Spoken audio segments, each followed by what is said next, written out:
Aujourd'hui, nous allons parler de la chute du cheveu, le pourquoi et que faire pour le stopper.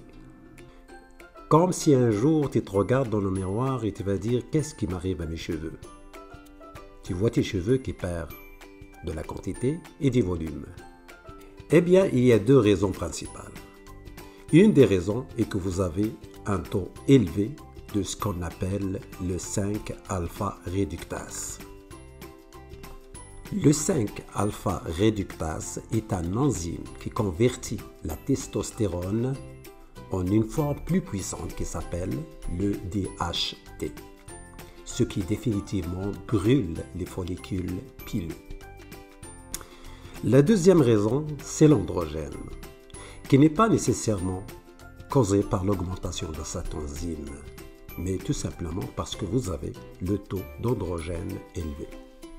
L'androgène est l'hormone des hommes. Les femmes ont aussi de l'androgène, mais pas en quantité aussi élevée que les hommes. Si la femme a trop d'androgène, elle va avoir les poils sur la face. De l'acné aussi, qui est causé par l'élargissement des glandes sébacées, de larynx hypertrophié, ce qui imite la voix de l'homme, et aussi il va avoir des poils axillaires très nombreuses.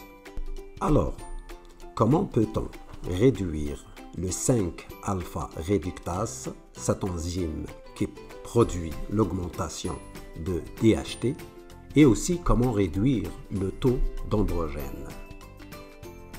Eh bien, premièrement, il faut y avoir les inhibiteurs naturels de 5-alpha réductase, cette enzyme qui augmente la production de DHT.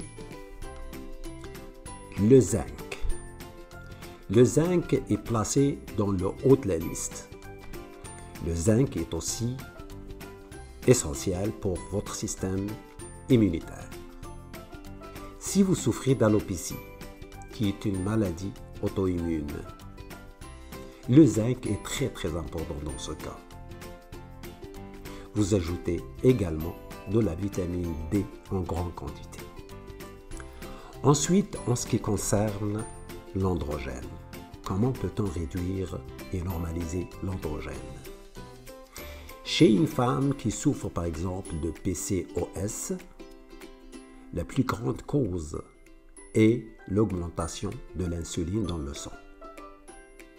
Comme vous le savez, le niveau élevé d'insuline est causé par le niveau élevé du glucose dans le sang, ce qui provoque une résistance à l'insuline. Ceci provoque l'augmentation d'androgène dans le sang. Vous avez donc deviné ce qu'il faut faire pour diminuer le taux d'androgène. Le jeûne intermittent. Le jeûne intermittent diminuera considérablement l'insuline, ce qui aide à diminuer le taux des androgènes. Ajoutons à tout cela un traitement par le PRP.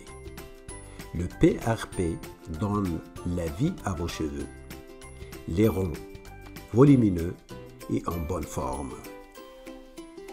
Gardez le sourire et bonne santé.